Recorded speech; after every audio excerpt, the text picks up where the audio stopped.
VidChat for July 2015. Good morning, Australia. Good afternoon, United States.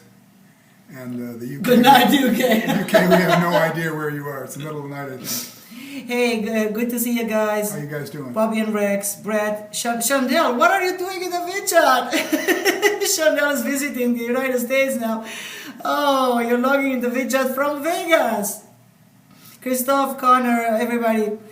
Hey, welcome. I want to say everybody in the VidChat, but it's a long list, so anyway, welcome everybody. Good. We're going to get straight to it. No? We have your questions from the web at questions@nlpcoaching.com. Please don't promote yourself. This VidChat is to promote us. But if you have any questions, we're going to take them. We've taken the ones we're going to get in the email now. We got the ones we started. I hope I got all of them. If you need to understand, we're in the middle of the trainers training. Today we had presentation day. The first presentation in trainers training. Yeah, we ran up to the trainer training and then ran back here. And after this, we're going to run back to the trainers training because we have coaching assistants dinner at the end of the first week, which is traditional for us. Ooh, busy. Busy, yeah. So if I miss a question by mistake, please forgive me. We're definitely going to address it in the August VidChat. If by mistake I didn't print it out, forgive me. Good. So that being said, let's get straight to it. Let me put my glasses on. In, again, no particular order. Dear Ted and Adriana, greetings from sunny and very hot Jamaica. I'm listening out for the rain, hopefully soon come. I hope so. Trust it was fantastic and painting Las Vegas red. Yes, we're doing our best. I don't know about painting Las Vegas red, but we're doing our best. Maybe in our sleep. Yeah, right. I'm in the preparation stages for developing an e-learning NLP-based self-empowerment program for young people. Oh, that's great. All the teenagers, 16 and over to age 21 or so, and wanted to get your views on a few things. I should mention that the platform has the ability to provide synchronous and asynchronous interfaces with learners. I will be using a mix of videos, PDFs, animation, and social media. Wow, that must be a big program. I mean, pretty complex to put all of that together. Good, more power to you. 1. What are your thoughts on providing NLP training via this media? Not for NLP certification, of course. We think it's a good idea. I think the more we can spread NLP, the more we can spread timeline therapy, the more we can spread hypnosis as a medium for clearing up your inadequacies, your negative emotions, the times you feel bad about yourself, I think is excellent. Yeah, I just had the chance to spend some time with a teenager just this week.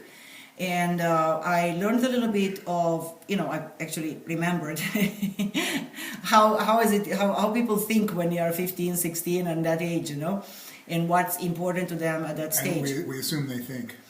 So the fact that you want to incorporate the social media, videos, PDFs, that's very good because the younger generation grows up with this technology. It's part of their lives. It's part of, this is how it is, right? So that's number 1, very important.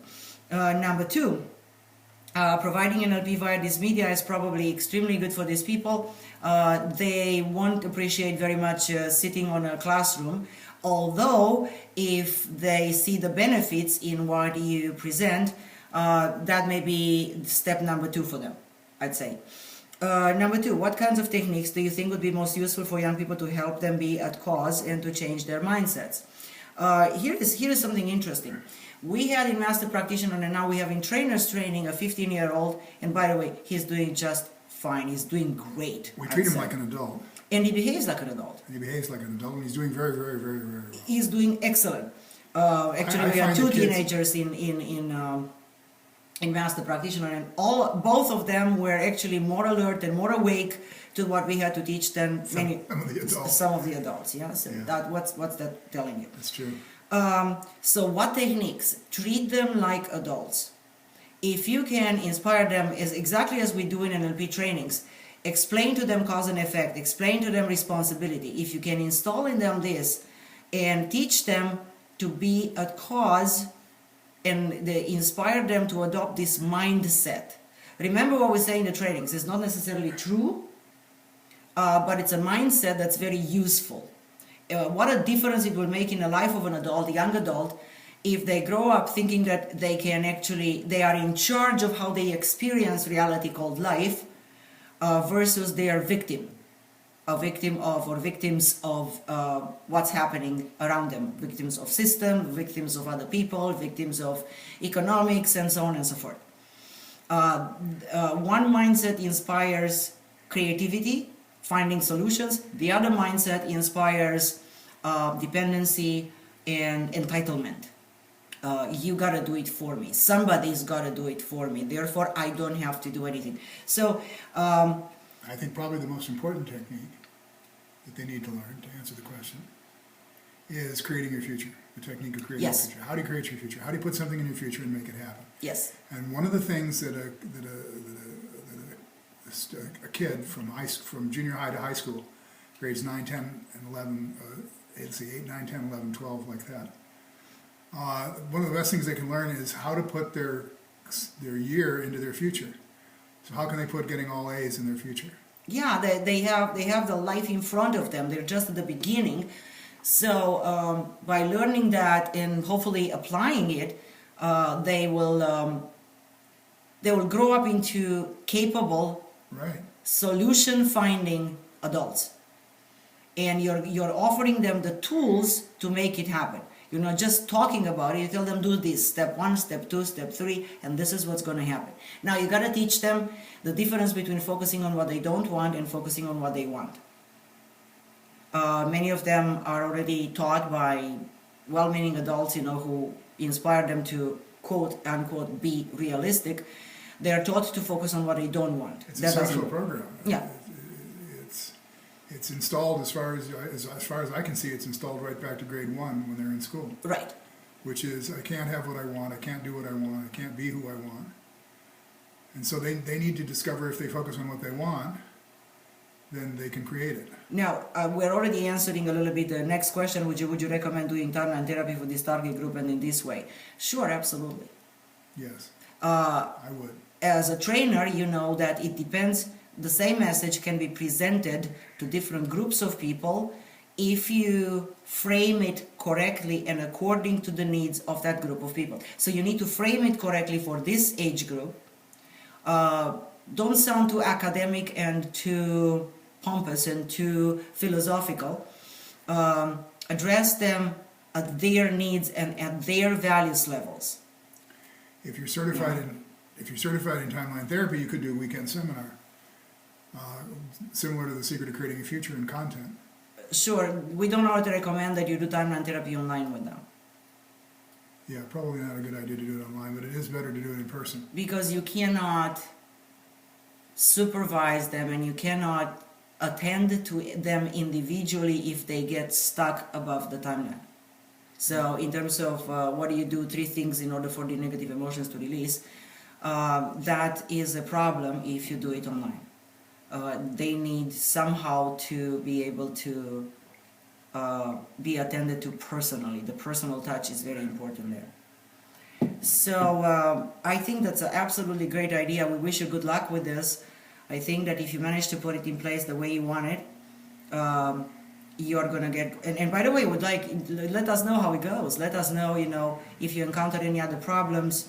The questions are general, so our answers are general, but if you encounter any specific other problems, please let us know, and we're willing to help. This is a great thought, to address it to people this age. I applause. Yep. Certainly Good. will make a difference in the world. Surely. Good, next question. Good, let's see. Welcome to the new people who just joined us in the chat room. Our Montreal contingency finally made it. Yes. Hi, Robin, Fran. Hi, Kay. Hi, Laura. Hi, Karen. Hi, Jason. Hi, Finny, Dwayne, and everybody else. Good. Next question. Hello, Adriana and Ted. I have a question I didn't have a chance to ask the master practitioner a few weeks ago, but I still could use some suggestions about. I mentioned to you briefly that I'm working with a federal politician, values level 6-7. Are you sure? Exactly. Are you sure? I'm asking twice. Are you sure? Okay, I'll take your word for it. who has a problem with his voice. He is running for election now, his campaign is ramping up, and he can't rely 100% on his voice to be there for him or he needs it. The problem began 12 years ago when he was a businessman. He had some very stressful situations to deal with, and his voice started leaving him then. Ever since, there are times when stress builds that his voice suddenly goes raspy. Then for a few days he sounds as if he is sick or struggling to speak. This stops him from speaking up at meetings, of course, talking at functions, etc., etc. It isn't public speaking that triggers it. He is excellent at that. It's when he is having intense discussions with campaign managers and the like. He often feels intimidated and like he is being asked to compromise his integrity in order to win this election. Well, that might be correct. He tells me that he wants to win, but he doesn't feel as though he needs to, or so he says. I have done timeline therapy, negative emotions, the big five. I have done limiting beliefs, switch pattern, anchoring, parts integrations. I actually elicited the state and discovered that when he is really frustrated with people because he feels they are incompetent or ignorant, he wishes he could just run away and leave without a word. Interesting. And without a word is capitalized in this question. Yes. It would sound to me like that's organ language. If he wants to run away and leave without a word, that's organ language. Yes. So his unconscious mind is giving him the organ language he asked for, which is not to be able to speak. Yes. Yes, that's number one. Number two, it's the not... Okay, we'll get to the end and I will come back. I pointed out that this body seems to be manifesting his deepest desire in stressful situations. Good job. Exactly. Well, this seemed a time to have significantly helped. We still haven't solved this problem completely. There is also some self-sabotage and self-worth issues, but nothing I've been able to pinpoint the problem to. He says it's noticeably better, but it is still sneaking up on him now and then, enough that he still worries about it and it compromises his involvement in his own campaign. Is there anything else you can suggest based on the very inadequate information I gave in regard to his case? And actually, you gave us very good information, very clear. Here's what I think. I think that what you need to find out from him, so you found out the root cause event, and now I'm approaching it from the information in the new health paradigm that we learned in the master practitioner, yeah? So you have been able to pinpoint, but you need to be very, very precise to pinpoint what specifically is the UDIN event. Maybe you know already, but it's not clear here. Maybe you know already. What's the UDIN event that has... We can translate that significant emotional experience. Yeah, significant emotional experience. UDIN meaning unexpected, isolating, dramatic, and not being able to speak about it with anybody. That's isolating, and also no strategy to deal with it. Yeah. So what's the UDIN event, and also the triggers. So you already are very close to recognizing triggers here, because you recognize it isn't public speaking. No. The triggers are far smaller than that. So is intense discussions with campaign managers and the likes, and he often feels intimidated. It's in this sentence somewhere. And like he's being asked to compromise his integrity in order to win this election. So in relation to this, so let's see. Not being able to speak vocal cords, you need to look in the list that you received from us in the master practitioner in timeline therapy. What the germ layer is the vocal cords, throat vocal cords, and it's connected to his integrity. Now that's what self-worth, self-confidence, strong enough. Yeah. So in order to win this election. So there is something that is required from him to do there, and it's not okay with him, but that also acts like a trigger.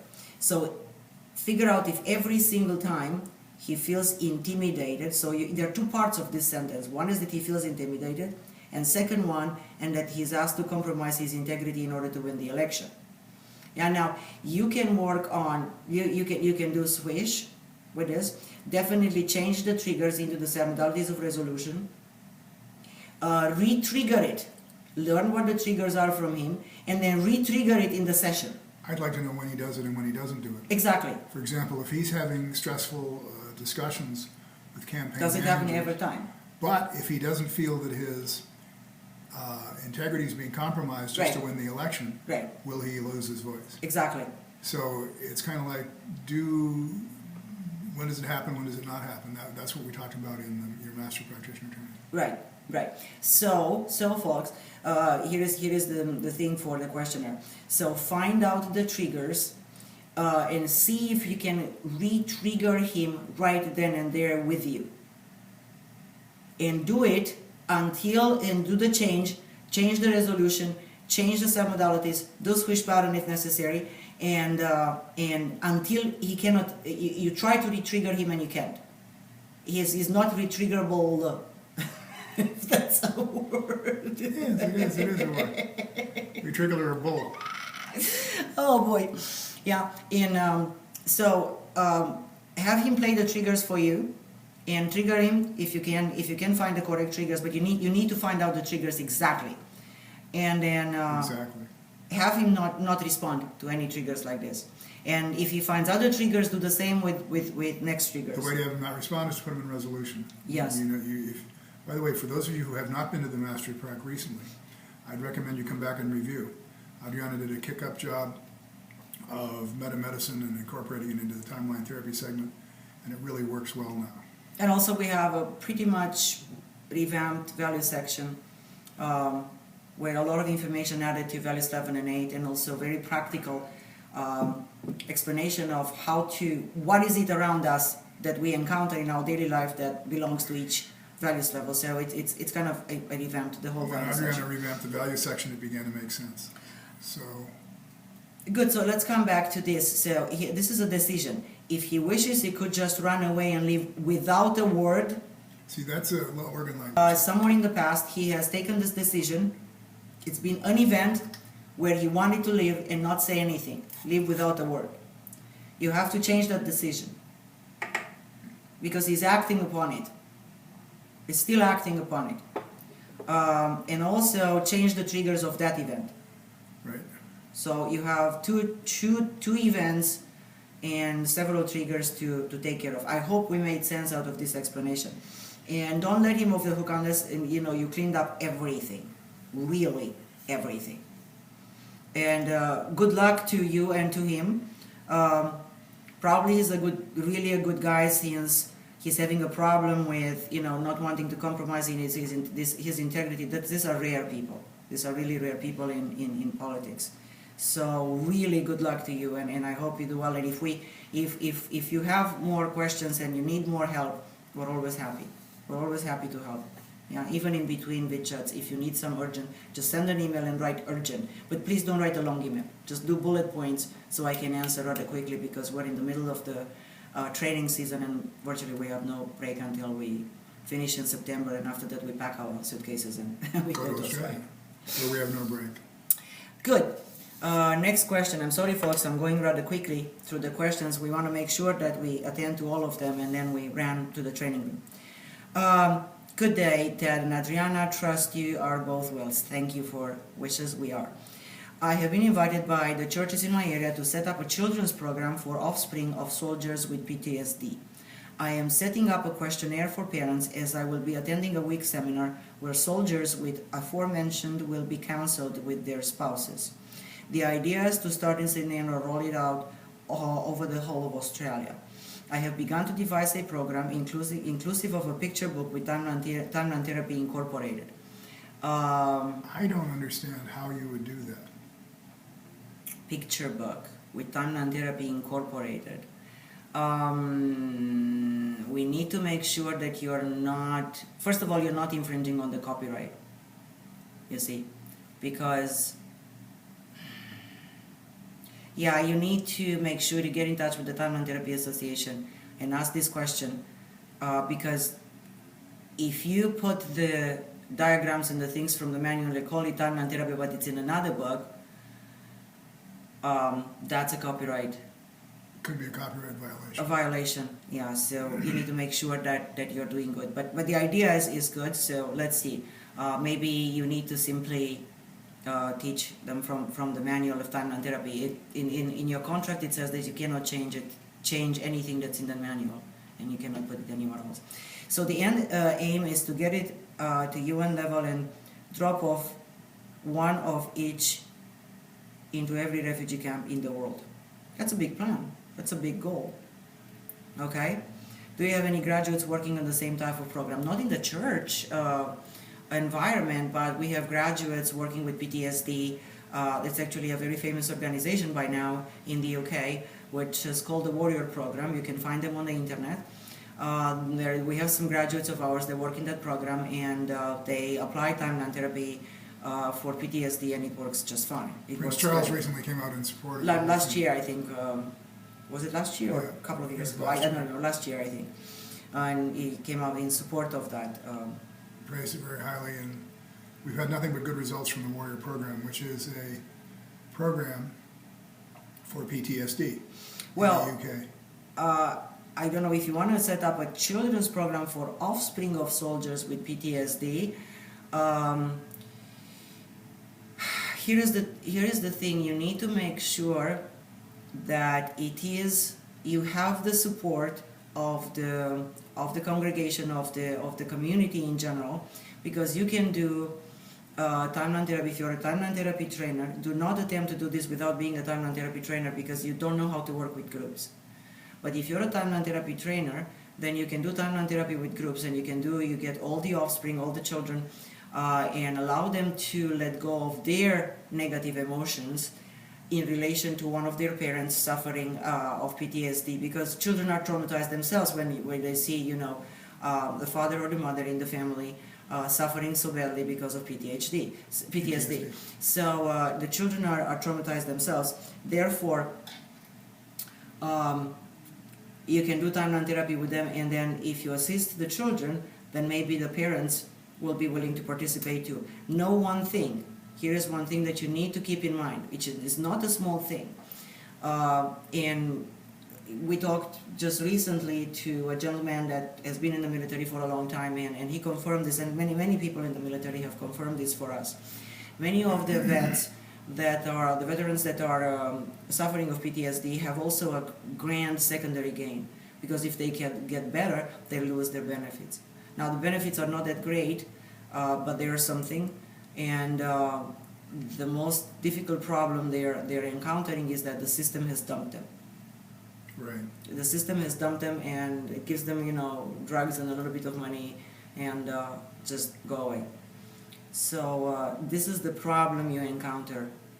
But if you do it in a, hopefully, I would really wish you all the best, isn't it? I mean, For sure, if this works, if you it'd do be it, if you do it in the I'm context just not of sure a how you're going to church- do it in a picture book. I don't know either. I don't understand exactly how you're going to do it in the picture book, and make sure you stay on the correct size of the trademark. The questioner's not in the perspective. chat room either, so we can't ask her. Yeah, so when you listen to this, probably she's going to listen to this on the recorded VidChat that we put on the web. Please come back to us and let us know what do you mean when you say, a picture book with timeline therapy incorporated, and then we'll give you more suggestions as to what you can do. Yep. Hope this helps. Next question. Good, next question. Hi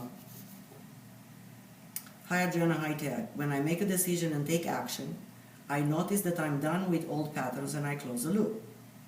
The time between each loop that I close seems to become less each time. And after I've closed the loop, I notice that someone else will tell me that they're having the same type of issue that I just finished with. This becomes more and more obvious to me the more I get completion with things, and I feel more energized and motivated in setting and maintaining future goals and focusing on what I want in life. So what further information can you both tell me about what I'm noticing that will assist me to increase and accelerate this learning process? Well, here is a little tidbit, and the questionnaire is in the, don't know, let's see if the questionnaire is in the chat room. No, not that I can see. Okay, so good. Okay, good. Got the answer. Okay. Yes. Thanks, Brett. So, I'm sorry to say, but the two of us have spoken at length, and I don't want to sound like a salesperson. Really, I don't. I feel bad for doing this, but honest to God, the next step for you is the Accelerated Personal Evolution Program. Now, I'm going to let out a little bit of a secret tidbit from the Accelerated Personal Evolution Program, which is like this. Projection moves in 7 levels, and then it moves out from you 7 levels. Now, you may notice... The levels aren't defined in advance, particularly. Exactly, which means you may notice some of the levels, you may miss some of the levels, you may notice one or two levels, you may... But what you're talking about is advanced perception as projection. Exactly. What you're talking about is advanced perception as projection. So the kind of thing you're noticing. Yes, so what you're noticing is that after you resolve an issue in yourself, It moves out. it moves out from you, so the projection starts to move out. Now here is what's the interesting thing, is that if you really pay attention and stay conscious, you can begin to notice the projections Moving in before you actually make the change. Now, this is a reference to the saying that the pain which has not yet come may be avoided. Patanjali, the Yoga Sutra is 600 AD. Patanjali was a writer in India. So, begin to notice projections outside yourself. Now, everything's a projection, and you know that very well, and I know you do. And I know you take responsibility for your experience of life. I know very well that. So, it's not the issue that everything's a projection, because everything is a projection, but look around you and remain keenly aware and conscious of projections which elicit from you an emotional response. Like you see something happening, you go, that's not okay, or you get plugged in. That's a projection. Or how could they do that? Or how could they do that? Yeah. That's not me. I would never do that. Yeah. So around you, yeah. And so then you, and what are the levels of closeness? Well, don't count on what I'm saying. This is just an example, but how you need to think. So what's closest to you? Your family, then your friends, then maybe your closest relatives, and then your friends, and then people in the community, and then somebody you know but lives in another city, or maybe somebody you know very well but lives in another continent, or something like this. Now someone you don't know who you see on the news or something. Exactly, and that's very far away projection. It's a complete some away projection, yeah? So begin to notice those projections and begin to notice as they come in, because you can solve them inside yourself without having to go through them. Which is why Patanjali said the pain which has not yet come may be avoided. Yes.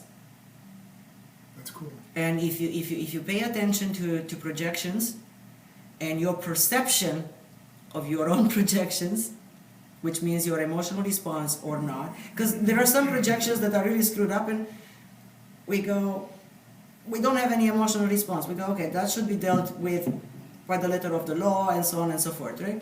And we don't get emotionally plugged, but all of us have some projections that plug us in. Those are the ones that are unconscious, and if we don't pay attention to them, they'll hit us eventually, and we'll be in them.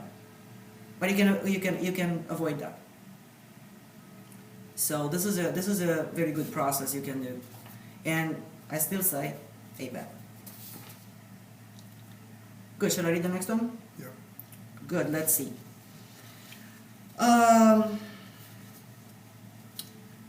Good.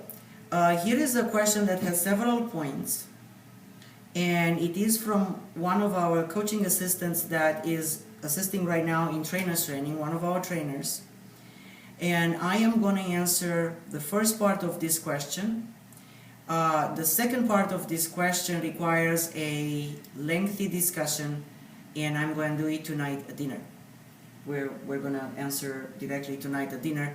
It's probably a good idea not to hold everybody back, because it requires a lengthy discussion, and we'll talk, because we meet each other in just a couple of hours or so.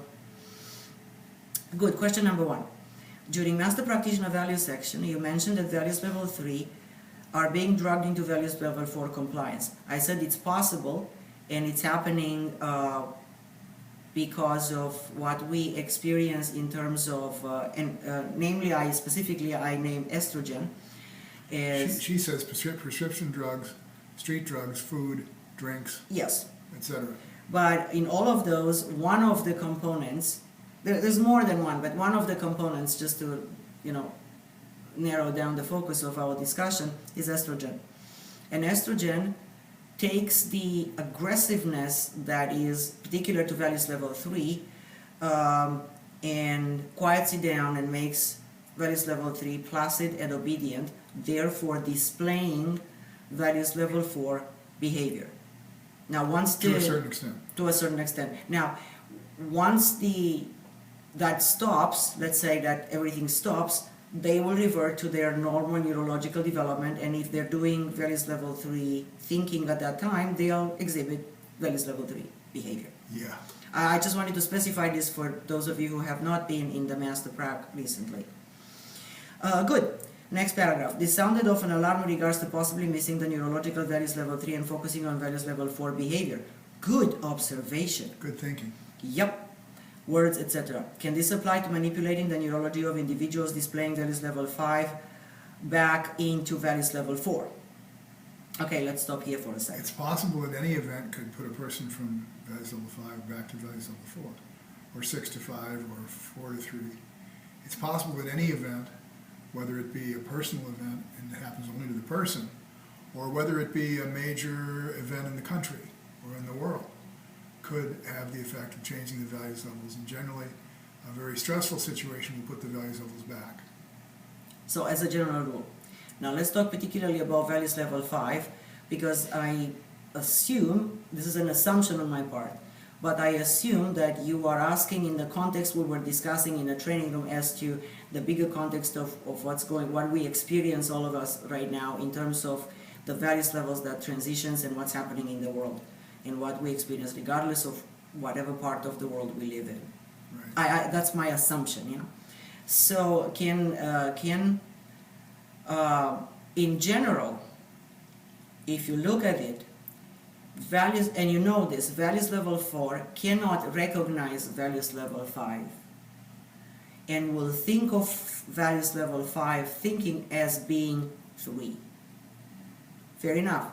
A values level 4 doesn't have the neurology developed No. to recognize values level 5 as such. They've never been there, so the last expressive It'll values only level, go to what their experience is, which is values level 3. which is the last expressive values level they have completed. So they will feel the need to take down 5 because they think it's a 3.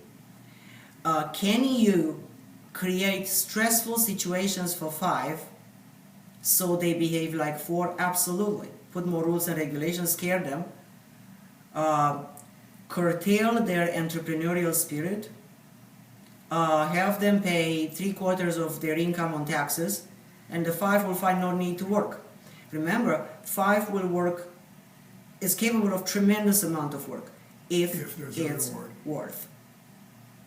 If it's worth. In fact, 5s work far harder, can work far harder than 4s if it's worth.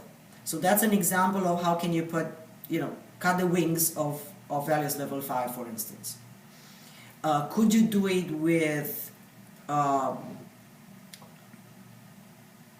drugs and everything else you mentioned here? Meds, street drugs, food, drinks? Yes, absolutely.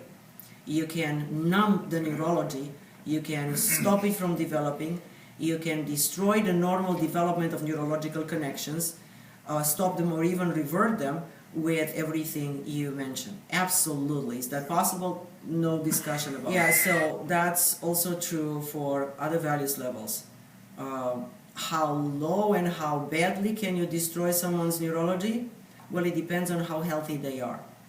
It depends how, listen, it's not possible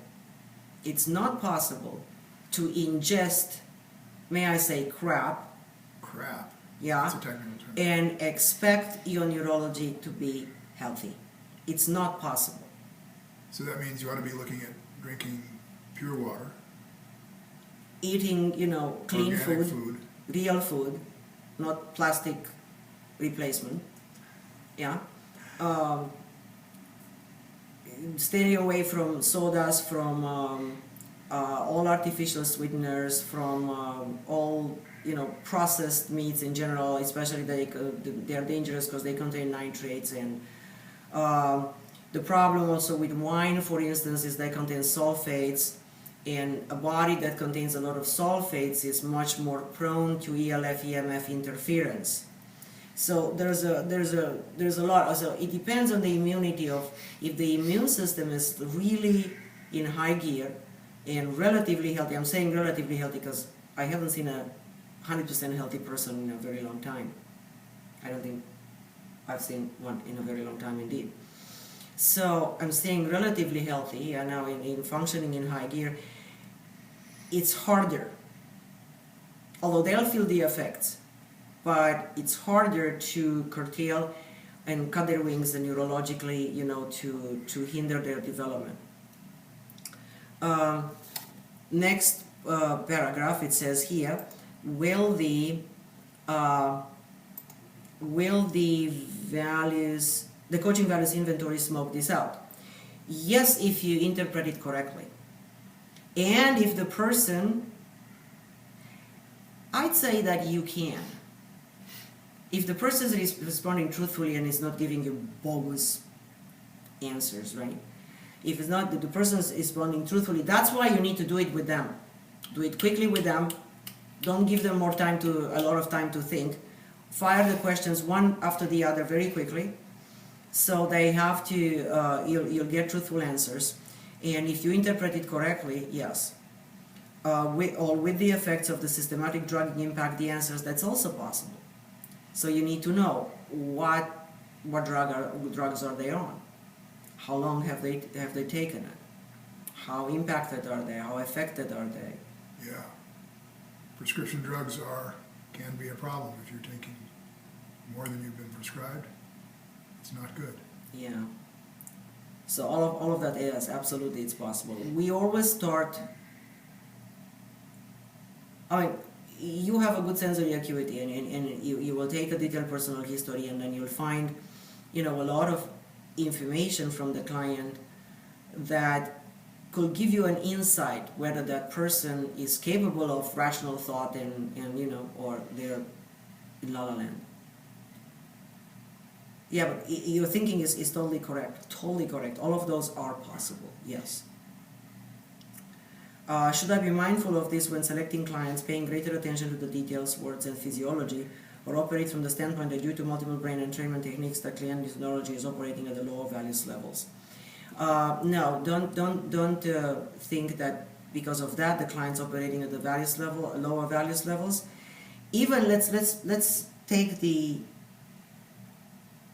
Let's assume for a second. Let's assume for a second that they are, having drugs and all sorts of stuff. They are operating at the lower values levels. Even so, you should address it as to lower values levels to which they're operating in the moment. And don't ever think that you're taking the client to low in values levels. You know very well our opinion. Our opinion is the society is somewhere located between 2, 3, 4, and 5. But 5 being lower. Most of the 6 you see is inside of 4. Most meaning 90% and above. Yeah, is actually 6 inside of 4. Because 4 is not finished. Even the people are doing solid 5, for instance, they still have a certain percentage of 4 left. It's very rare when a person has very low energy on 2, 3, 4, very low energy, like up to 10 units maximum, and then everything else 5, 6, and 7. Especially if they are not trained, they don't have timeline therapy, they don't have anything to assist themselves in growing. So don't feel bad about taking a person at the low values levels. Remember our example, if you're trying to coach the person here but there's nothing there, you're going to be coaching them from nothing. Yeah. You've got to coach them from the values level where they're at. Yeah. Or even where they have unresolved stuff. They may be operating at a higher values level but still have unresolved stuff at 2 or 3. Yeah. And if they have unresolved stuff at 2 or 3 and you don't catch it, you're not going to be serving them. So we were watching and learned a lot, by the way, from a very well-respected investigative journalist.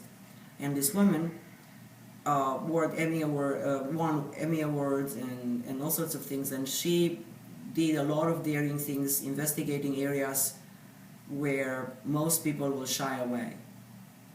And she always doing her own business, always being independent. She used to be employed by CNN years and years and years ago, and then she resigned, and ever since she's a book writer and she's doing her own business, right? So you would be tempted to think, as you see her and as she talks, you would be tempted to think she's doing values level 5.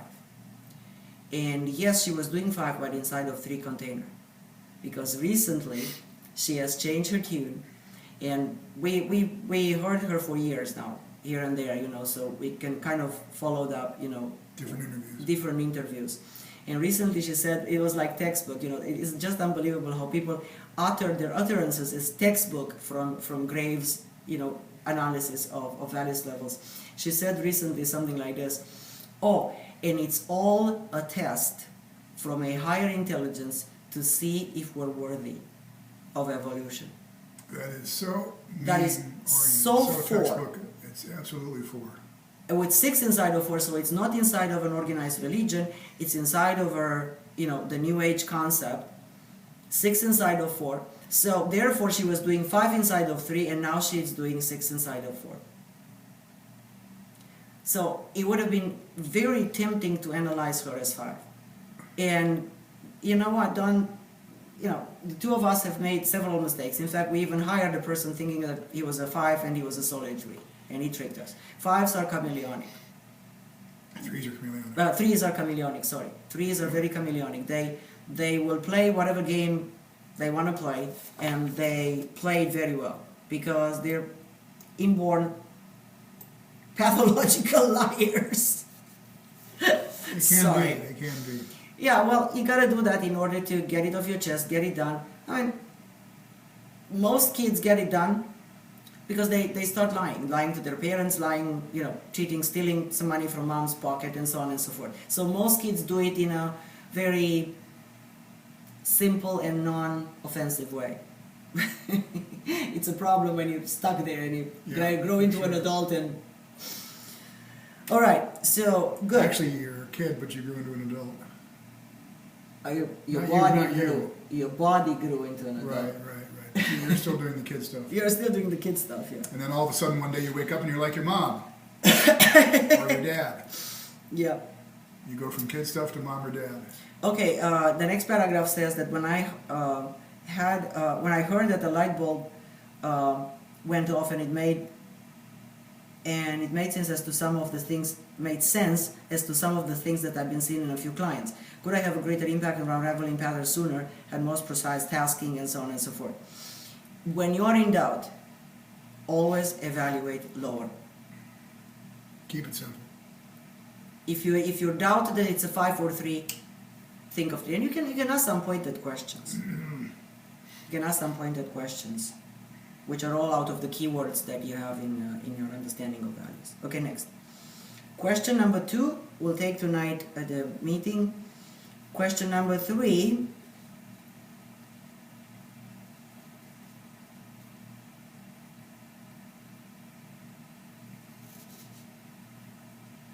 We'll take tonight.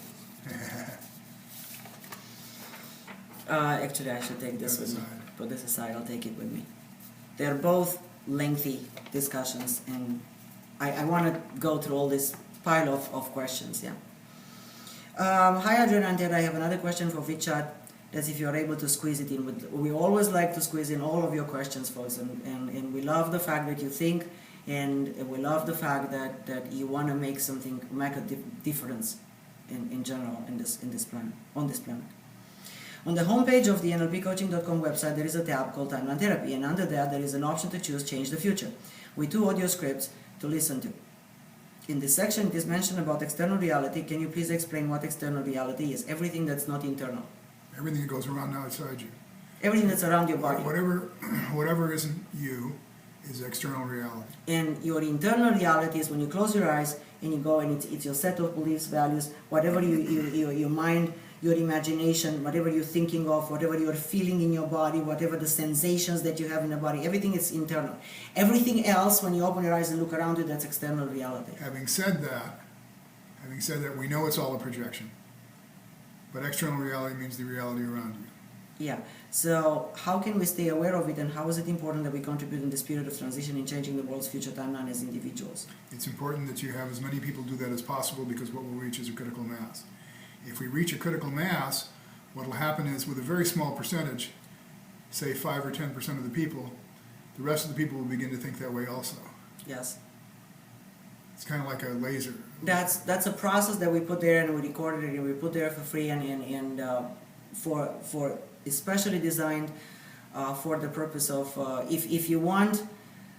We need to talk to Bogdan, make a note to talk to our SEL people. I would like to make the link available for, whoever wants to. If you want to put it on your, link it on your website, it's just a free, it's the transcript there, and it's a free meditation, and it guides people to put in a future timeline, like 8-9 years from now, because I think it's 2023 or something like that. I don't know.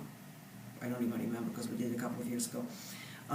To put in their timeline that it's peace on earth, that we all eat clean food, that we all are doing well, and this period of turmoil turned out to be good for all of us, all on earth. And so the more people put us in a future timeline and believe it and focus on that, it will assist that critical mass that Ted was talking about. That's what you can do. And I'm very happy to make that process available. If you guys want to put it on your websites, I'll be very happy to do that. Okay. The more people do this process, the better it is. Next question. Good. You take the next question, and I'll open the file to answer this question, okay? Okay. So give me a moment here. I mean, you can go with that question, because I'll do that meanwhile, okay? Right. Hi, Adriana and Tad. I just realized that I've come to a peaceful truth in my relationship with myself. Is this inner peace linked to the spiritual, or is this linked to more than this? I'm thinking about meditation to learn more, and wonder if you have any other suggestions for me that will greatly assist me in this process. The questioner is beginning to think, and this is the same questioner we had earlier. The questioner is beginning to think about developing herself and her consciousness. And when you begin to think about developing yourself and your consciousness, the first thing that's important is you begin to think of probably meditation's a good thing to think of. The Accelerated Personal Evolution Program is what we recommend. We have a meditation in the Accelerated Personal Evolution Program, several of them which will work very well for you. Prometheus induction. I've done a lot of meditation myself in my life, and I like the timeline therapy meditations. There's 4 of them, I believe. Journey to the Higher Council. We have them. I have them right here. You've seen this. Let me see. Where are they? Yep, there they are. I got 3 out of the 4, because the Prometheus induction we just did the other night. So it's Journey to the Timeline, it's Journey to Your Prosperity, and especially the Higher Council and the Prometheus induction. These are things that we do regularly. We just love Prometheus induction. It really works. Not only necessarily for goals, you see, we recommend it for goals, but you can do it just to expand your energy to the universe and connect with people that, allow, for instance, have your goal, you don't have to have a physical goal. You can have a spiritual goal, a mental goal, an emotional goal. Yeah. Now, the inner peace may or may not be linked to spiritual. It depends on what values level you're approaching.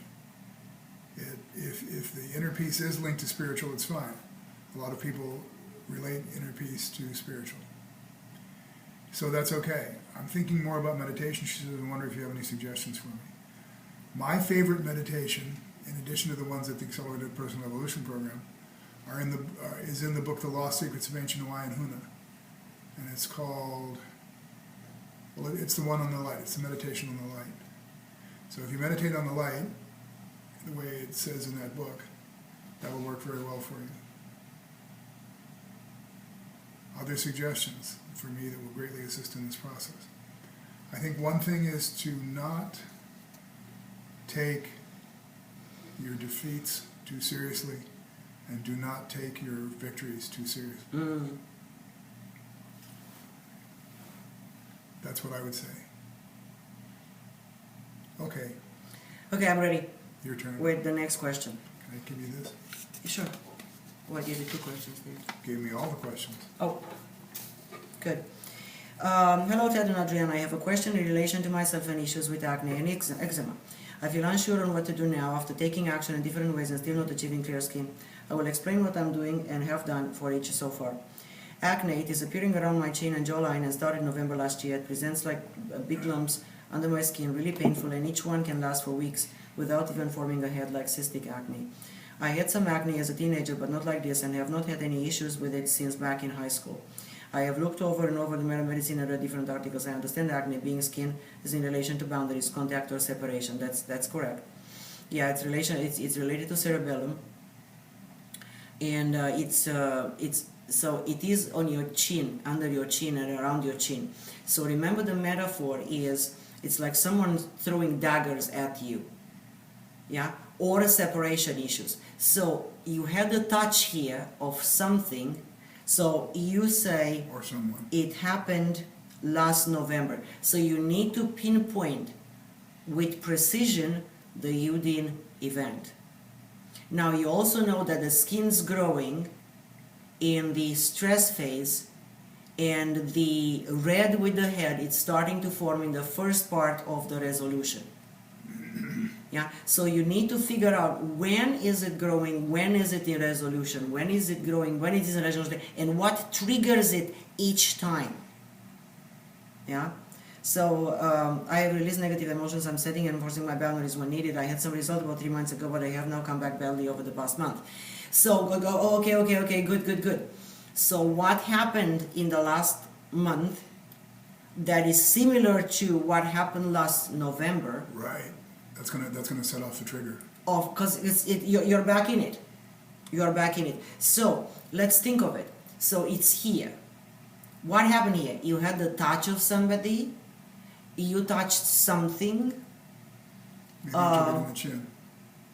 Like, for instance, I don't know what the problem is, but I can give you an example as silly as, I had a baby pet, a pet that I loved very much, and I used to hug my little fluffy dog, yeah, my little puppy dog. And then puppy dog, I gave my puppy dog to my friends, and it's not my puppy dog anymore. Separation, right? So I used to hold my puppy dog like this, and my chin was there. I don't know, something like this. So you need to pinpoint very precisely what's the Udin, what's if it's the reversal. So entering in the conflict resolution, when is it becoming red, and when the head is starting to form? When is the pus breaking open? So you notice the periods of time with precision. You know that the healing phase lasts usually half of the length of the conflict active, or it could be one-to-one relationship. What you haven't found out precisely is exactly what I'm talking about. So you need to get very chunked down and very specific as to the precise event, and why are you experiencing retriggering, and what happened last month of the same nature. Yeah. Now eczema is different, because eczema, belongs to the cortex now. And that started May last year when I moved away from Queensland to New South Wales, leaving my hometown for the first time. That's separation. For sure. That's separation. All your friends. Yeah, that's separation. All the familiar places. Absolutely. So the cerebellum is more it's throwing daggers at you. Why are you feeling them here? That I'm coming back to acne, yeah? Why are you feeling them here? Did somebody say something to you about your mouth, about your face, about something? Is that called taking it on the chin? Like this? Yeah.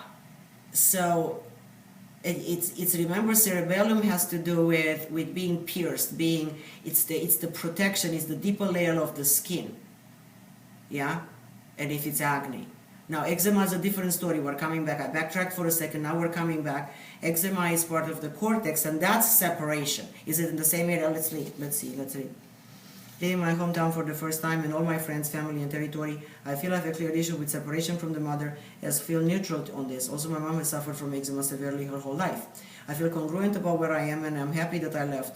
I never had issues with eczema until it began last year, and mainly appears on the inside of my arms. Sure, hugging. Sure, my elbow bends on my right hand. You know, what do I do with this? I hug somebody. I hold them. You bring them close. You bring them close. So it going on. So it's right here, right? Is the active place And in the left process of arm. hugging. And left arm. If you're So right inside handed, of you the know arm. how to calculate which part and which part's nest, mother, and so on and so forth. You know all of that.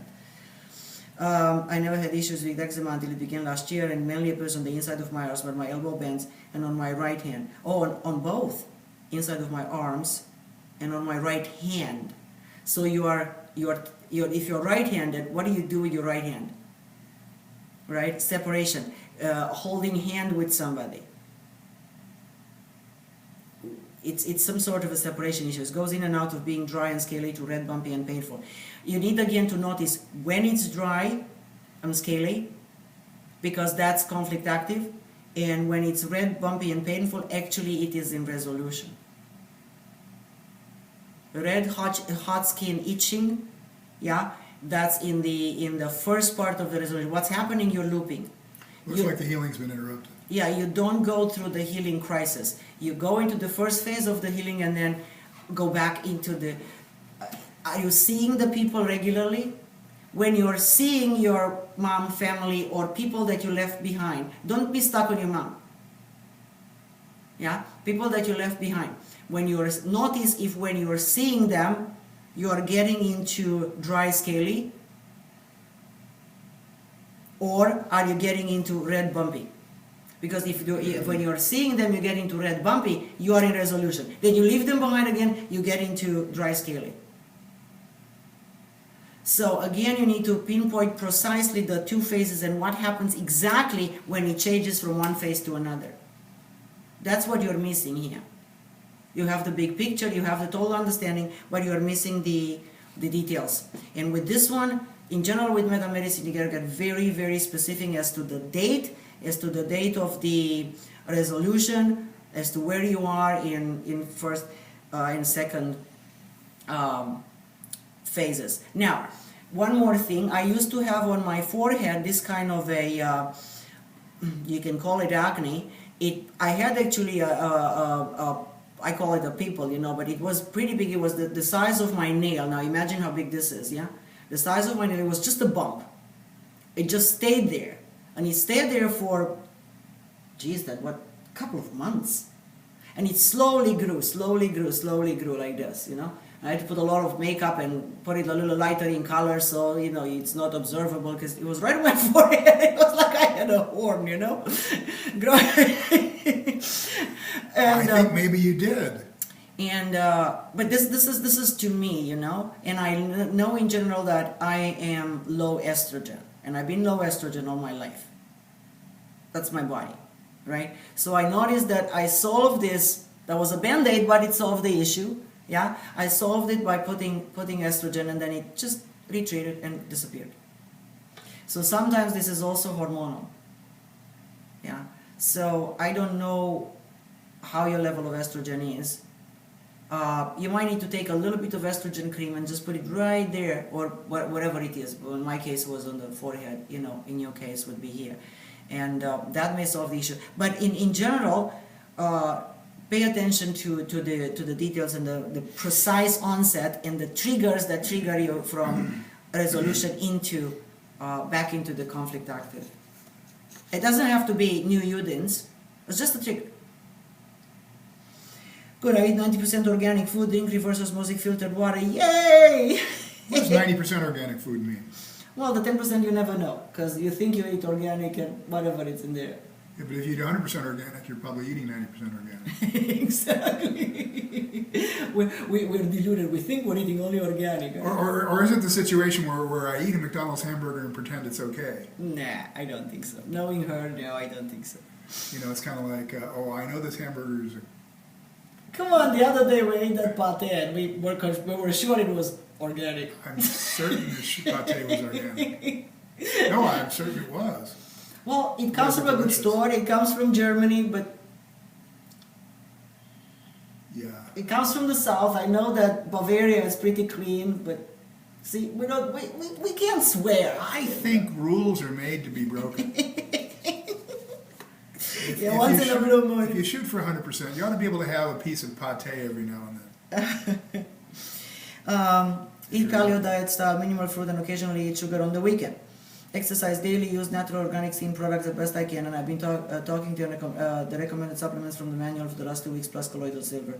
I speak with my unconscious mind daily to heal my skin and reinforce that I have the blueprint of perfect health. Yes, you do. Yes, you do. The problem is that you're re-triggering it. Not you are re-triggering it. Something in your environment constitutes the trigger. Remember when I said in the classroom, the most difficult part is to re-trigger it. Now, as I said, To stop it from being triggered. to the first questioner is, once you are aware of the triggers, destroy them and then put yourself in situation. If you're doing it on your own, put yourself in situation to see if it gets re-triggered. If you destroy the triggers correctly and completely, it shouldn't re-trigger no matter what. The most difficult part is to find out the triggers, because of course that's just an unconscious, snapshot.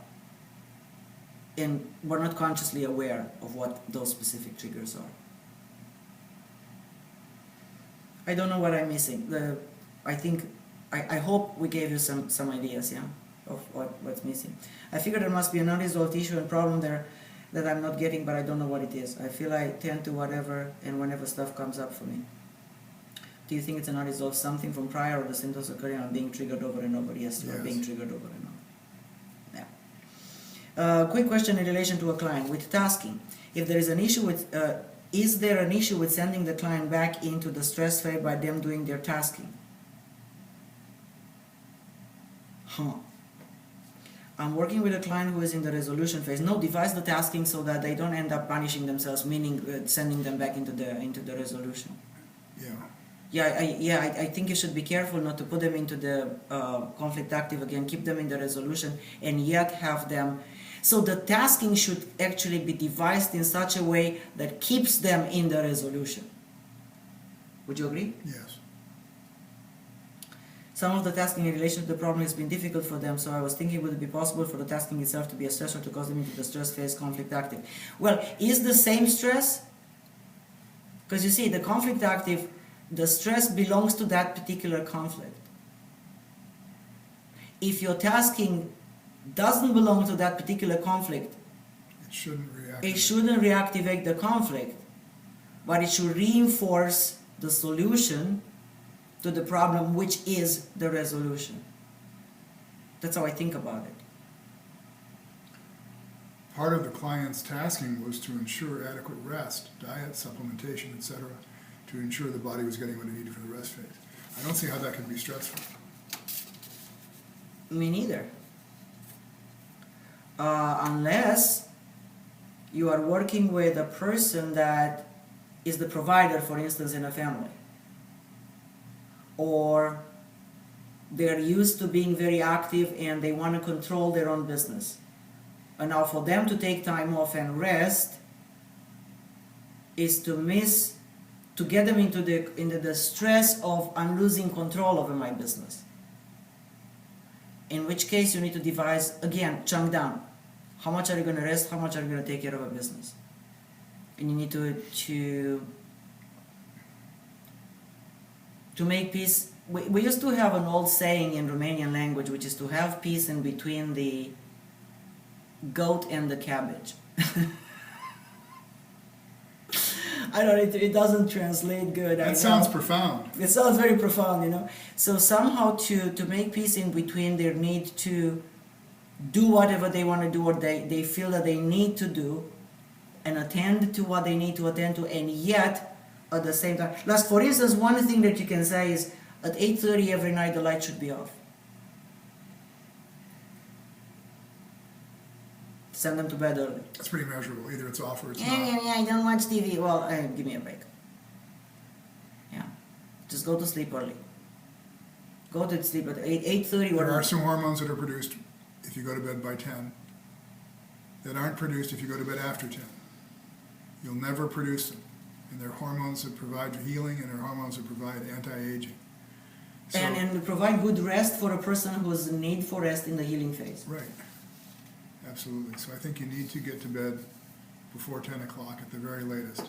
8 o'clock's good, especially if they're healing. 8:30, yeah, in the healing, and then sleep as much as they need to sleep. If they need to sleep during the day, they need to take naps during the day. So they need to reorganize their lifestyle differently so it accommodates. The only thing why you would say this, that, you know, a person would feel like they are going into the conflict active again because of the tasking, would be only if you would say to them, you need to rest more, and that will say, oh, I can't because I have to do A, B, C, D. So you need to chunk down and make a system for them to be able to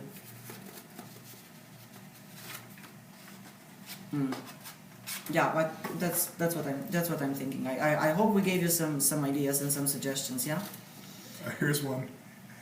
There are two questions here. Are there any good books on medicine you could recommend? I'd like to do that next month. Yes. We're investigating books. There are some books out now. We're investigating. We'd like to read them and give you. We're not going to recommend any books we haven't read. We haven't. To be really honest, we haven't found any book yet that's comprehensive in medicine. There is the material that Dr. Hammer has. It's on the website newgermanmedicine.ca. The guys at that website hate us. They hate us, but you can purchase their books. There are a few books there. However, they are written in highly jargonistic medical style. This is one of them that you can. Probably this is useful. Let me see.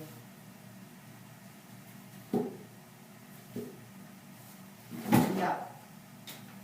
This is the one I'm talking about. It's called The Scientific Chart of Germanic New Medicine. And it comes also with some big charts that you can, they're big, as big as the wall.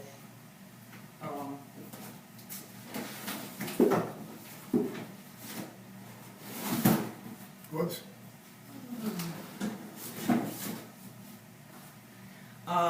The guys in that organization are not our graduates. Our graduates work in Europe, and their website is metamedicine.net. All right? Okay, good. Next question. Here's a new question that made me laugh, so I had to read it to you. Here's a question I'd like to submit for July's VidChat. Oh, hi Ted and Adriana. I hope you're having a wonderful day. We are. We are. I have a question about a question. I notice I have trouble coming up with intelligent questions for the VidChat. And I really want to ask a question that's going to stretch my mind and reach me to a place where I haven't thought before. How can I ask a question where I can't think? You know... That's thinking about thinking. It is. Ludwig Wittgenstein in 1902 said, whereof one cannot think, thereof one cannot speak. That's right. So if you can't think of something, you can't ask.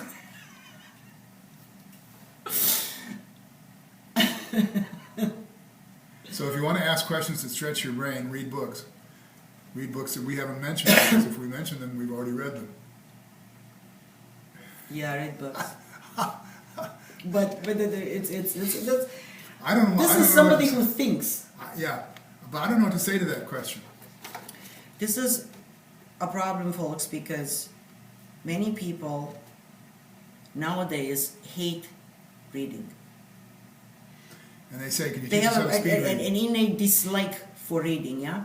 Now, it's nothing wrong with their thinking, but they're making mistakes and repeating the mistakes because they simply are lacking sufficient information in terms of, reading and acquiring more knowledge. Now, knowledge is not necessarily wisdom. Don't get me wrong. I'm not saying you're any wiser if you know more. You know people who know a lot. They know the telephone book. They're, idiot savants, and they're dumb. So I'm not equating knowledge with wisdom. But the more knowledge you have, the more you can connect dots, which otherwise you can't connect just because you lack a particular information. One of the things to do to be able to increase your ability to connect the dots is learn how to think cross-contextually. Cross-contextually, but if you learn how to think analogically. Right, if you don't have information in different contexts, then what can you connect? You can't. So this is a watch. What is it in a different context? Exactly. This is a ring. Here's a ring. What is this ring in a different context? If you can begin to think that way, then you can begin to ask questions that are outside the context. So take something you know and begin to think outside the context. But it's the question itself is denoting a deep thinking. Right. I'm thinking about my own thinking. I know. I love it. I love it. Don't you love it? I love it. I totally love it. It makes me laugh. That's a good question. A question that makes me laugh is a good question. It's a good question. How can I ask a question where I can't think? And the truth is, what you can do is chunk laterally. So ask yourself, what is this an example of? And then what are other examples of this? You can even do a meditation on what am I not thinking right now? What am I not thinking right now that's out of my consciousness and I can't think of? Don't expect to drive the car after that. No. And don't do it while you're driving. Jeez. Good thing we're on the web. This requires a fixed internet situation. Don't do it while you're driving. You're thinking about UFO, Bogdan? UFOs? Well, come to Vegas. You see them here. The question is, whose UFOs are you talking about? Yeah. Ours or theirs? Okay, good. Here's the next question. Guys, hi, guys. Long time. I know. I hope you're all well. Since becoming a coach, trainer, I've had many family members criticize my life choices. And at times they've brought up that I should know better with an NLP background. I know that reframing timeline therapy is the way to go, but I wanted to bring this up. I'm sure it's an easy pointer for many in our field. Yeah. It happens. It happens quite common. It happens to everybody, especially if you still have parents who are quite interested in your... Listen, you're the black sheep. You're thinking differently. Why didn't you become a lawyer? Why didn't you become a doc? You used to be a good... Doctor. Yeah, you used to be a good son / daughter / grandson / nephew / niece and so on and so forth. And then you went and did this changed. NLP. You changed yourself. Yeah. You're different. Yeah, it's tough. You're not the woman I married. Mm-hmm. You're not the man I married. Yeah. Why don't you get a steady job? Yeah, Why don't you get a real job instead of being an NLP That's trainer? very common, by the way. It's very, very common. It happens to a lot of people. I don't see a question. Oh, there's no question in this question. I said that I know it's reframing timeline therapy is the way to go, but I wanted to bring this up, and I'm sure. Yeah, I'm not sure what the question is. I assume, again, that's my assumption. I might be wrong, but I assume that the question is what to do in this situation. Yeah. Well. Good luck. What to do if you can negotiate a truce, like respect the fact that they think differently, and also that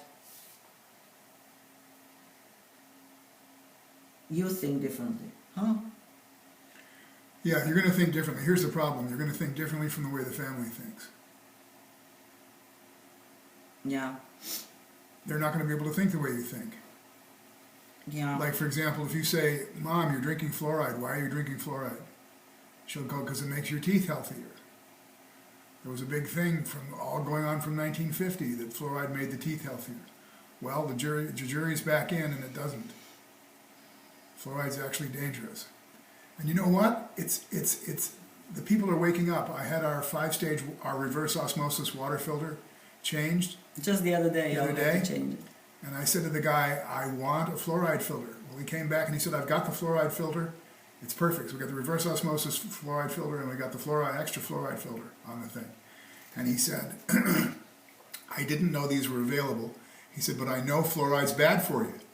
The plumber actually, who was installing our 5-stage reverse osmosis fluoride filter, said, I know fluoride is bad for you, I'm going to get it out of my house. I'm going to get exactly the same, I can look it up on your record because he was working for the plumbing people that we use. And he was going to look it up and find out what fluoride filter we're using, and he's going to get one, for sure. Isn't that great? So I made a difference yesterday, day before yesterday. You know, I'm in this field for 17 years, yeah?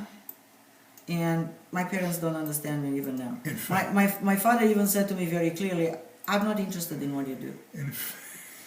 In fact,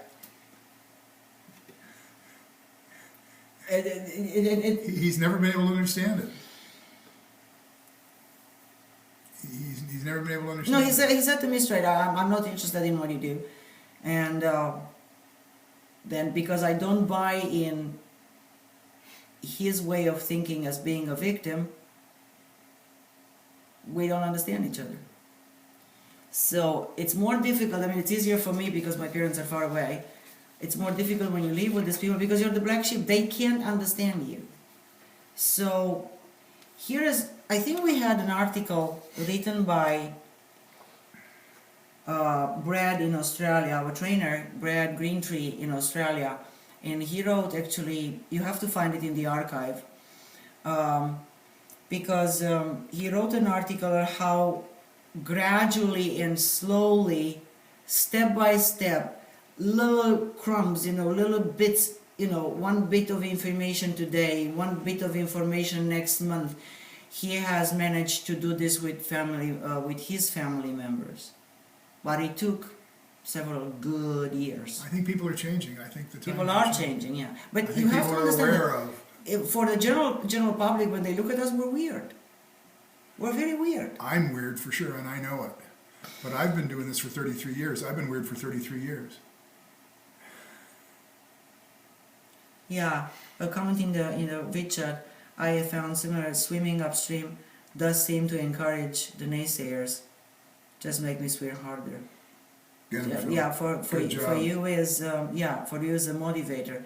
Yeah, it's remember we pretty much say this in every training. You're standing there solidly on your auto feet in ground, and you say, I can do this. Now, people are used to all sorts of claims because they are used to bogus claims. They're used to it. All sorts of things are sold that claim to be miracle this, miracle that, and quick money here, and do this here, and lose weight overnight while you sleep, in 3 days without doing anything, and all sorts of bogus claims like this. So then use them and you say, no, I can really do this, and I have seen people achieve success, and I can do it with you, and I can do it with that. And they look at you and say, you're weird. You're not like everybody else, but that's the point, you're not. We did the pain paradigm. We were not at home. We were on a vacation. One of the workers hurt his back. He was lying in bed moaning. And we didn't even do it after 6 to 8 weeks of chronic pain. We did it in the same day, like 1 hour later. And he's this big man. He's a big guy. Man, construction worker. He's lying in bed in a fetal position, crawl like this, and crying. Moaning, it hurt so bad. So we did the pain paradigm with him. In 20 minutes, his pain was totally gone, and he was looking at me. And he was out of bed, stretching and doing this, and then he looked at us like, it looked like us, like, what did we do to him? What did we do to him? So that's so far outside of people's ken. Yeah. Outside of people's awareness, outside of people's knowingness. That's the problem, you see. That's the problem. And that's the problem with your parents. Or, whatever family members, we don't know. They don't have a history of this stuff, unless they do, of course. And if they have a history of this stuff, then they know what you're doing. So be patient with them, respect their model of the world, and I don't know if you are independent enough for them not to mix their nose in your model of the world or in your business, but at some point,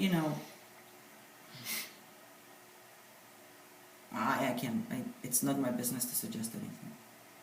Okay, next question. This is actually our final question. Okay. For the VidChat. Did we do it well?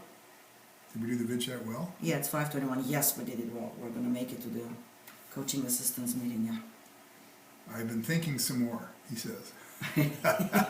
This is our crazy questioner. Oh, he says, I apologize for the length of this VidChat question. It's as short as I can make it.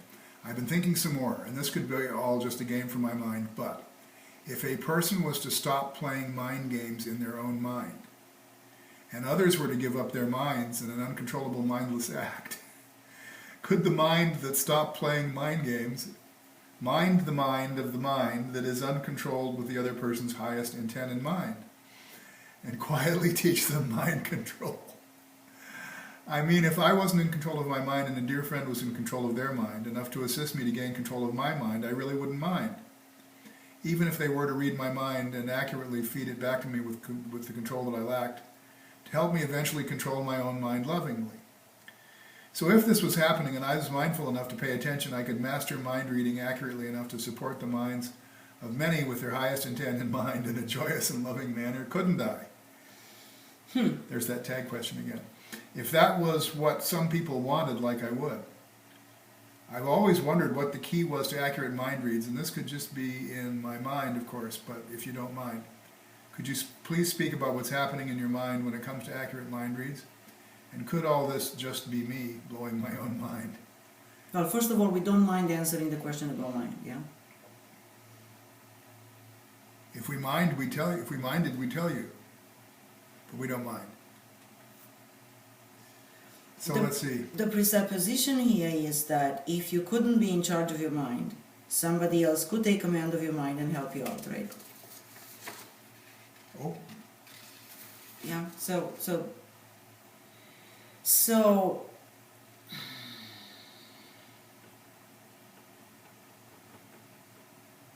first of all, the first thing that comes to my mind is that that's a very disempowering thing.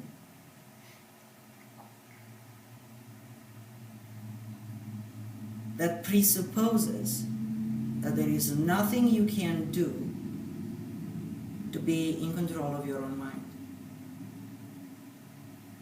which screams, if I may say with all my love and respect, the way you put it, if this question is for real, is not just a thinking experiment, yeah? Even if it's a thinking experiment, which screams, I need your attention. I want your attention. I need your attention, I want your attention, I need your attention, I want your attention. Pay attention to me, to me, to me, to me, to me. Which could be a prime concern. What's the presupposition, behind the question that I mind read? Now, when Ted was reading this question, what came to my mind was, yes, you can give people fish to eat, or you can teach them how to fish. we'd rather teach people how to fish. Of course, because otherwise you become their servant for life. Because you give them fish once, and then they want fish again. And then they cry old enough until you give them a fish again. And then they cry again until you give them fish again. And so you become this codependent game of giving them fish all the time. And that's the problem we're witnessing with many people around us on this planet. That's a good answer. They all scream, help me out, help me out, help me out. Whoever it is, institutions, corporations, government, whatever, help me out, do it for me, I can't do it, I'm too stupid, I'm too weak, I'm too, too this, too that, I'm not capable, I'm not, what can I do, nothing I can do, etc., etc. It's a very dangerous game, you see? That's the game of disempowerment. That's the game of, I've been screwed up in my life, therefore I can't do it. I'm too weak, I'm too... And we generally tend not to play that game at the Tad James Company. Yeah. Aside from the language patterns, which are really exquisite in this one, that's what comes to me. What else do you find in here? Well, I like what you said. Thank I like you. the way you said it. I think having said it that way, there's nothing more to say. I think if you could get in control of your own mind and stop playing the mind games to yourself, Mm-hmm. that would be the best. That would be the best thing you could do. So if you could get inside your own mind in control, so that there's no mind games that you play with yourself. Of course, the other side of the coin is we all play mind games with ourselves. But if you could stop playing mind games with yourself, that would be better than if somebody stopped you for you. I don't even know if the intent is to stop playing mind games. How would you know when you stop playing mind games with yourself? How would you know? Maybe all it's a mind game anyway. And then you have to make it in spite of the mind games that you play with yourself. Won't you? Won't you? Think of it. So, I think that we all play mind games. The question is, are the mind games we're playing inside ourselves, inside our own minds, empowering us or disempowering us? Be a victim Sunday from 8 to 10 in the morning. Nag and whine all the time. Blame them, and nothing to get on And with be done it. for the rest of the week. Just be done for the rest of the week. Schedule some whining if you need to. What can I say?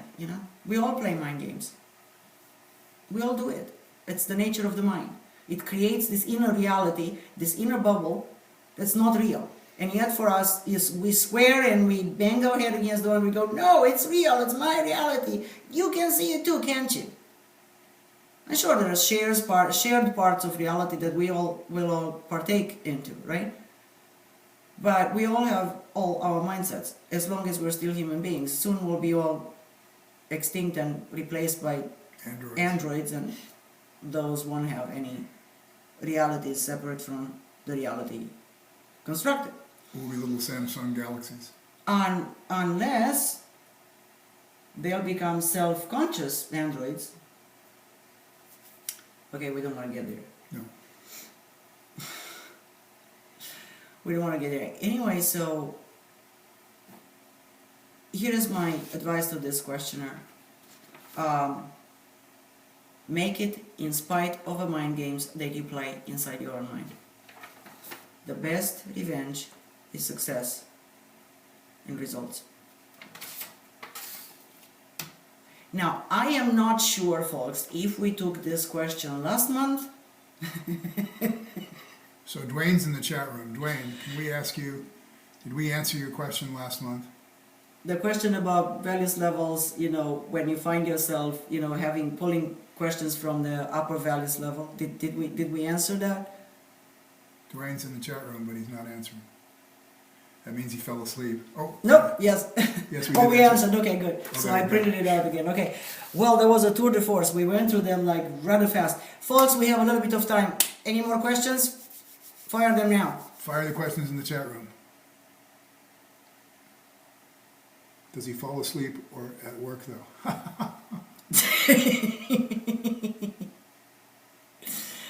Woo. Mark says, oh, Mark's typing. Okay, Mark. The neurology senses the external reality, then it is combined in some way before I even experience it to produce a subjective reality which only I can experience. Why? Why is there an I to experience things at all? No, Mark, no, I have a better question for you. Who is the observer? See, that really is the question. See, I realized this morning, and I was talking to Ted about this, that even in my dreams, I see myself. Sometimes I'm in my body, sometimes I see myself. Who is I? That I see myself. That's a question you got to answer for yourself. So know why, not why there is an I to experience things at all, because without an I, there is no experience. That's fairly simple. If you are one with the void, if you are one with the ego, if you are one with the medium, it's all the potential for infinite possibilities is there. It's just as potential. You gotta understand. Because nothing is happening.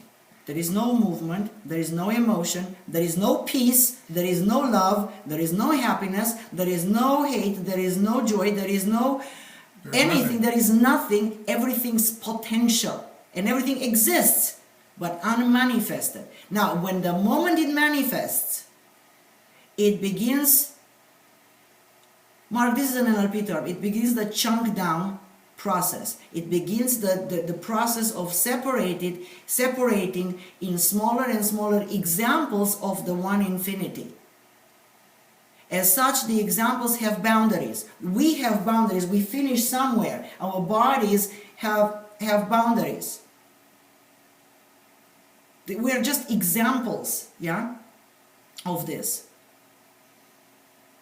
But you said something else, that it's combined in some way. This is the talk we do in Master Practitioner and Mark. You got to be there one day. The energy starts from one point, and then it divides into 2, and it divides into 3, and then it divides into 4 and 5 and 6 and so on and so forth, until it reaches 22 major forms of expression. Archetypes. And those all combine in different proportions and in different ways to create the reality that you experience, and also to create what is you. Right. There you go. Good question. Yeah. Okay, Isha Upanishad. Isha Upanishad. In the beginning there was the one. In order to enjoy itself, the one became many. Exactly. Thanks, Gordon. Thanks. Yes, absolutely. Okay, other questions, folks? Now is the time. Other questions? Is it possible to perform timeline therapy on 7 to 10-year-olds? Yay! We had a pilot project in Honolulu done by a psychologist named Roger Clough. Roger did timeline therapy with kids in Hawaii who were badly abused. He found that the youngest you could do timeline therapy was age 3. Not all 3-year-olds can communicate this, but some can. The 3-year-old has to be able to communicate. Give you feedback. Give you feedback as to what he's done, and exactly. and he needs to be able to follow your instructions. So age 3 is the dividing line. Usually by age 4, almost every kid can do that. So the answer to your question is yes. 7 to 10-year-olds should be no problem.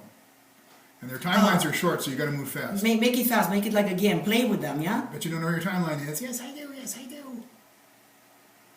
But you can't go back before the first event. Yes, I did. Yeah, make it a game. Make it fun. Make it, just play with them. By the way, they're very happy. I did timeline therapy with an 8-year-old, and she gave me good feedback. And she was, what would I say? How would I describe that? Number one, she was extremely good at doing it. Extremely good at finding the event, extremely good at getting the learnings, extremely good at letting go of the negative emotions, and you can see the shift. And she finished it, she jumped, she hugged me, and she said she's never felt so good. So kids are really good at this. Trust them. They're very capable. Yeah, only make sure that they give you sufficient feedback. So that you know that they did what you asked them to do. Okay, next question. When you work with values in hierarchy and have elicited all the away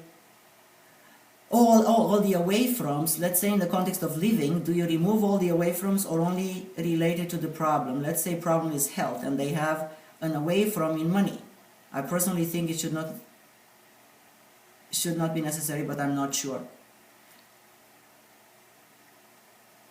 So in the context of living, you mean money is a value. Am I correct in understanding? Is this what you understand?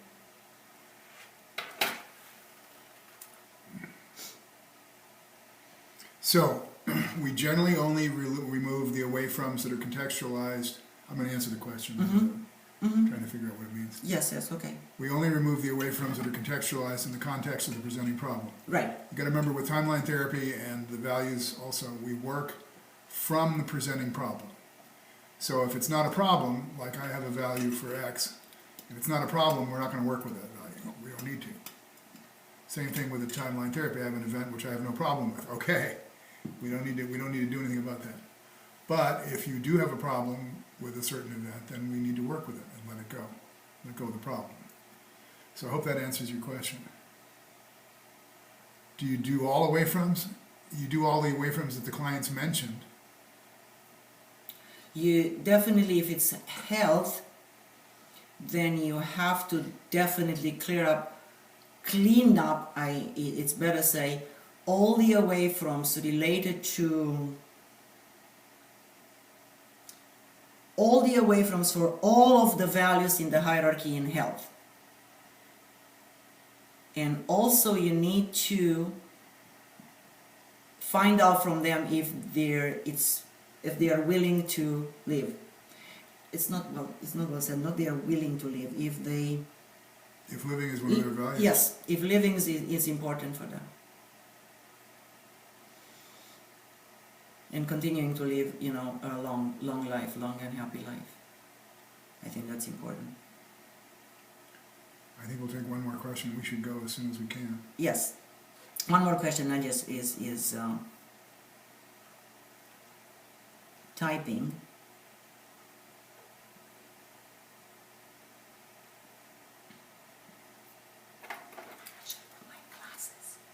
Glasses will help. I found that glasses. Does anybody understand this phenomena, folks?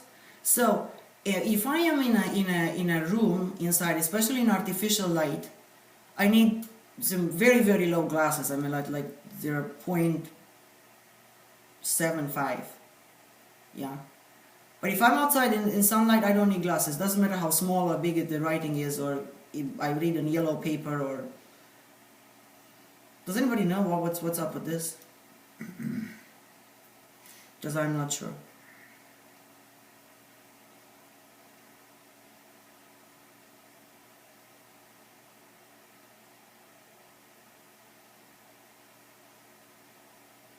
We're waiting for another question.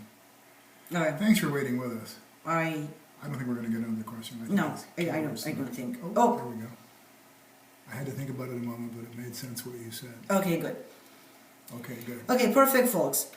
So I think we're going to stop here the VidChat for this month. I know we're just about 15 minutes early. If there aren't any more questions. Oh, there are more questions? Oh no, there are no more questions. Okay, good. Please send us your questions for in August. We're going to have a VidChat. Yes, we're going to have another VidChat again. Around the same time of the month. We might be a little early actually. It might be in 3 weeks' time, because we need to fit it somehow in between trainings. We finish the trainings in September, as we said. I believe that it's early. Yeah, 20th of August. See, it's in three and a half weeks from now. So send us your questions. Good luck for those of you who... I hope we could shed some clarity on your questions, and we could be of a little help. If you're not clear or you want more, send us emails and say urgent, or add on to my question in the VidChat or something like that. And then we'll do more research. Perfect. We love you all. Much love to all of you. Stay safe, stay prosperous, stay healthy. And we promise we won't be good because we're in Vegas. We're in Vegas, yeah. We gotta go back to the trainers training. Love all of you. Take care. Bye now.